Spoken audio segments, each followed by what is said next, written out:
it's Messi and Ronaldo, right? Yeah. So, like, who's the GOAT? No way we just traded Luka. Is he ever going to come back to Dallas? Is he ever going to put on the Maverick jersey again? He made us go to the finals last year. What's up, y'all? My name is Hayden Pustejovsky. And I'm Alex Torres. And welcome to our first episode of Tailgate Talk. We met on the football field at SAG University, which is now Nelson University. We got along just well, and now we have our podcast together, and we're here to talk about sports, our own experiences. I mean, really just about anything. It's a tailgate, right? Well, I mean, you can talk about anything on the tailgate, right? Yes, if you've ever been on a tailgate, right, usually it's at a sports scene. Majority will be talking about sports. So we're big country fans.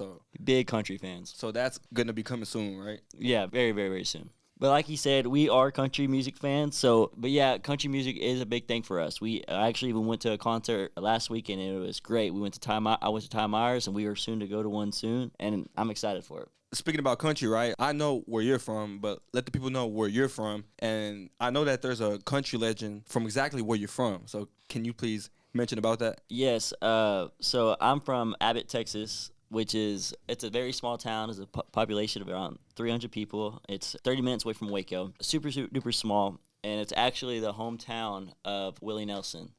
So, Willie Nelson, guys. I don't know if y'all know who Willie Nelson is, but he's a country legend. If you don't know who that guy is, I think y'all should listen to him, right? Willie Nelson, known as one of the GOATs of country music, and he is from my hometown.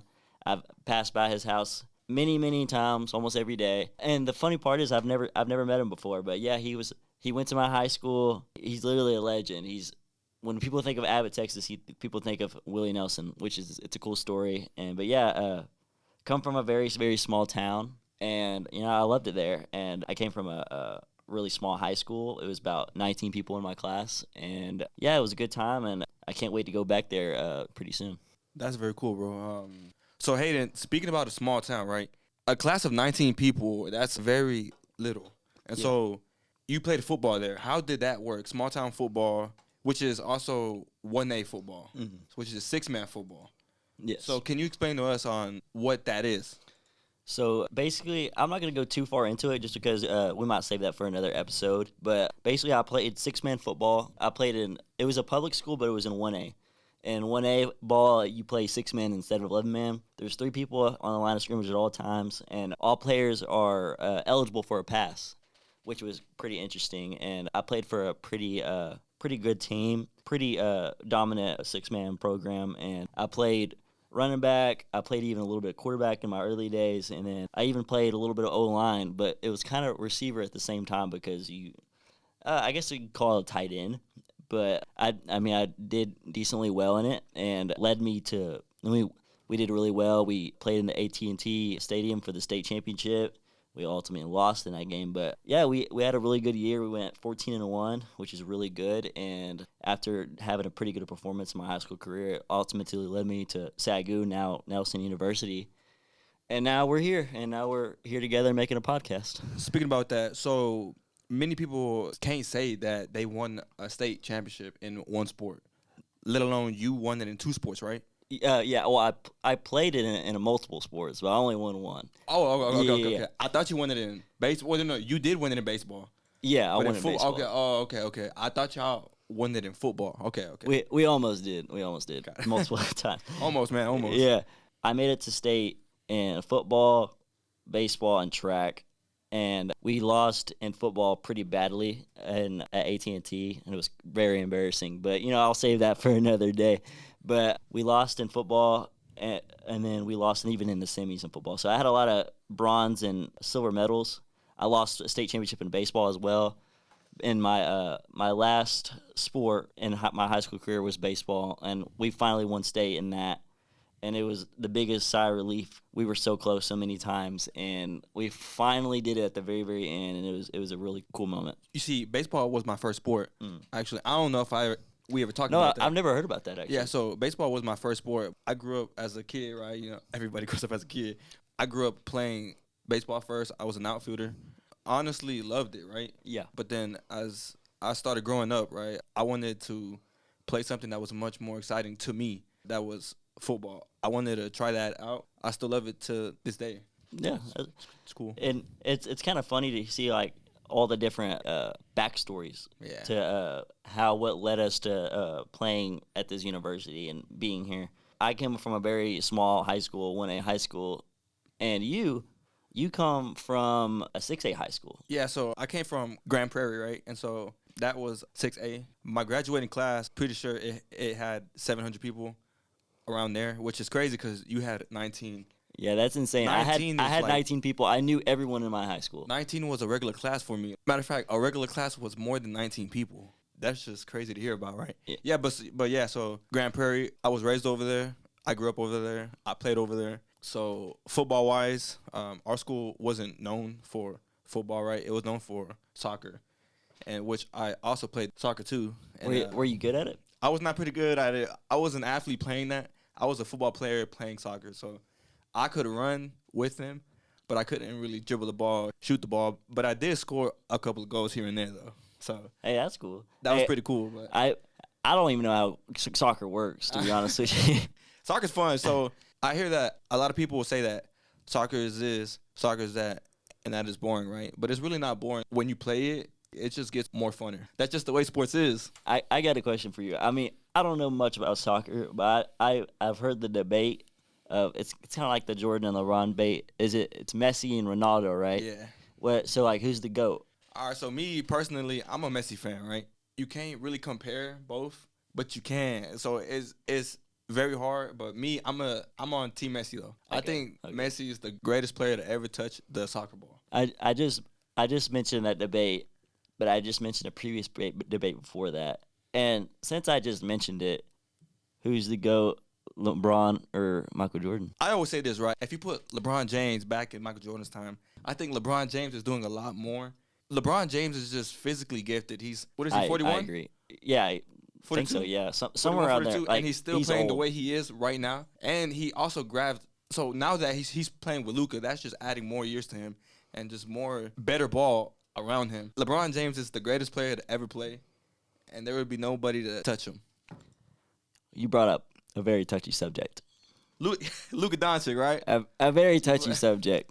How do you feel about the Luka trade? I'm a Mavericks fan. I don't know about you. You're a Mavericks fan, right?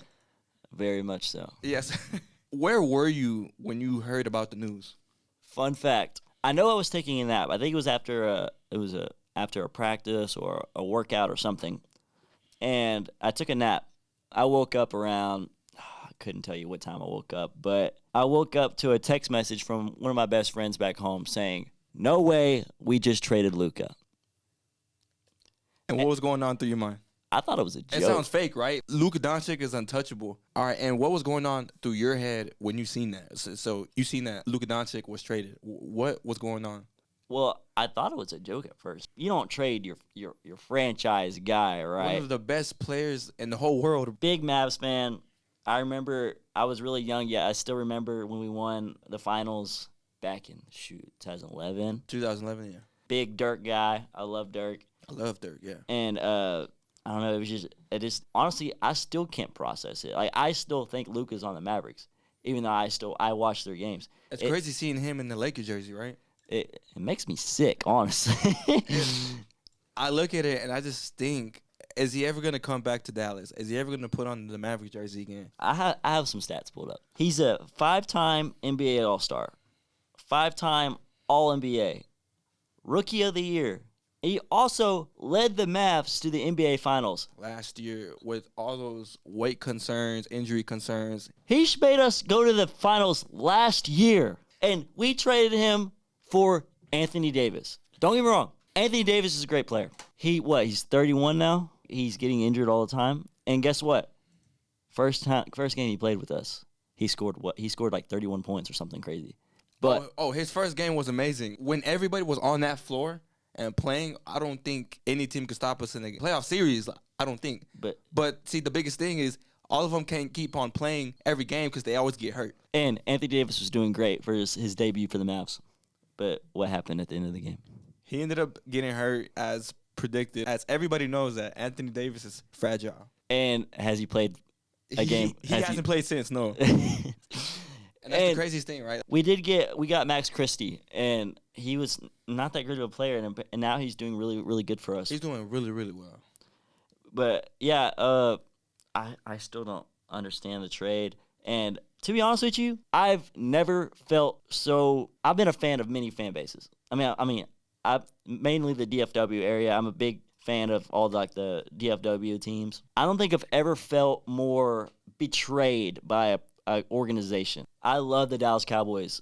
Jerry Jones has been irritating the crap out of me. Honestly, I just think Jerry Jones is just not making the right decisions. I don't think he's trying to betray us. I just think he's not making smart decisions. Nico, I've never felt more betrayed. Nico is not caring about the fan base. I don't know if you've seen that stat, but last year in the playoffs, I don't know if you've seen that same exact stat, but Luka Dončić was leading in every category. He was leading in assists, points, rebounds, all of them, and in the playoffs, because that's that guy. Because he's that guy. He was doing everything for us. We don't have him no more. But listen, we did. We are airing this podcast on March 4th, and yesterday the Mavs played, and we did have a guy. His name's Kyrie Irving. He's been playing amazing.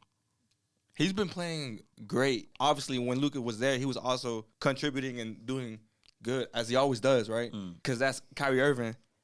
But Kyrie Irving just tore his ACL. Yeah. We have our playoff chances just went from a lot to a little. I don't even know if we were there to a lot because Luka left. And we have an injured Anthony Davis along with. Listen, karma just nipped Nico Harrison right in the butt. We have no bigs either. Derek Lively's out. Derek Lively's hurt. Daniel Gaffer's hurt. So everybody's hurt, bro. So we're gonna need to step up. We're gonna need to put on their basketball shoes, and they need us, Hayden. I'm gonna get my shoes on right now. I'm gonna put my shoes on too, and I'm gonna be in that paint. I'm not a tall guy, but hey, I love my Mavericks. I can't.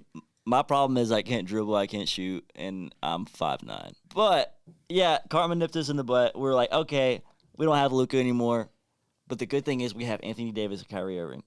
They both just got injured in probably the past month. And sounds like the Mavericks are cooked. And if we want to bring it to the football standpoint of Dallas, that's not any brighter either. Yeah, at least we have Jerry Jones. We have Jerry Jones. But hey, when Jerry Jones goes on, guess who's next? The next Jones. Mr. Steven Jones. The next Jones. And guess when he's done? The next Jones. I forgot his name, but I don't know how we can keep on going like this. Maybe the next generation of Jones has a little sense of common sense, maybe. Like, maybe the old school mentality. I don't know. I just think Jerry Jones is too set in his old ways, like his Emmitt Smith, Michael Irvin, Troy Aikman days. But that's been out the window, man. We got to move on. Yeah, but he hasn't moved on, I don't think. I think he's using his old man strategies. And see, we keep on saying that we're America's team, which I always say that. As the day goes on, it just doesn't feel that way no more, bro. I don't think so either. America's team, where we haven't won. We haven't been to the NFC Championship game in a very long time. It's been the 90s still, I think. What's crazy is I'm a big Dak Prescott fan. I know he's been struggling here and there, but see, I followed his life story, right? Mm-hmm. And his life story is just amazing. He's came through so many adversity. Yeah, he's big Dak fan. He started off as obviously a great quarterback, which I still think he's a great quarterback. I don't care what nobody else says. It takes a team to win games, to go to the playoffs, to beat teams in the playoffs, to make it to the Super Bowl and to win the Super Bowl. Yeah. It takes a team. There's no man that can do it alone. So when you're a quarterback, you need your line to block. You need your receivers to run routes and catch the ball. And you just need that team. And it's more than just the players as well. It's the coaching staff. Yeah. The coaching staff needs to be on their A game. Yeah. I'm a big Dak fan, and honestly, it breaks my heart when I see everyone goes, well, Dak Prescott didn't do it good for us, so that's why we lose. We should get rid of Dak. I don't think Dak's the problem. I think everything around it is the problem. Obviously, Dak makes mistakes too. Don't get me wrong. But everybody was blaming it on Dak last year, and we didn't have a running back or an O-lineman or a defense. So why are we blaming Dak? Everybody got hurt. Everybody literally got hurt. We have Rico Dowdle as our starting running back and Ezekiel Elliott, who's far beyond his prime. What was the point in bringing him back if we were not going to use him? But even if we did use him, there was no line. There was nothing to do with the running backs. Yeah, it was. And I could go on and on. So the draft class is coming up. The draft is coming up, which is it should be in April. Yeah, they just finished up the combine. And I'm a big draft guy. I pay attention to college players and all that. And I would be so happy. I'm an Aston Genty fan. He's from Frisco, so that's a hometown kid. He's from Frisco? I did not know that. He's from Frisco. If we were able to grab him, I would be so happy. But see, we would need to build up a line. Because what's a running back without a line? Nothing. There's a bunch of picks that I can see the Cowboys going. And I think Genty's our front runner right now. And it's at the 12th pick. I honestly believe that he would be there the 12th pick. There's a bunch of good tackles in this draft class. I could even see a Texas alumni going to Cowboys. Kelvin Banks, he did really good this year. That's a good player. And so I don't know. Either of those two options would be perfect for me. Even though I'm a big Longhorn guy, I would love to see Genty on the Cowboys. As soon as we get Genty on the Cowboys, I don't know what I'll do. I'll probably go outside, dance a little. I'm gonna show my emotions, bro. We partying we're partying. Party at Nelson if Genty gets drafted at. I mean, either of those two picks would be magnificent to me. We are reaching our conclusion of this podcast. This will be the wrap up of episode 1. We just want to say thank you for listening, and we'll be bringing on a bunch of guests later on in these episodes. And trust me, they're gonna be fun ones. Right, we got a fun lineup, right? Most definitely. You're not gonna want to miss these next couple of guests. The next guest is a bit of a goofball, to say the least. Are we talking about the Vogue model? Yeah. The model who models for Canes, for Six Flags, who's also our teammate. I'm talking about that guy. I'm talking about that guy. Okay. Our next guest is a bit of a goofball, to say the least. Stay tuned and catch us next episode for that exact reason. Okay, y'all, it's about time to lift the tailgate back up and close out episode 1. We will see y'all in episode 2. Peace.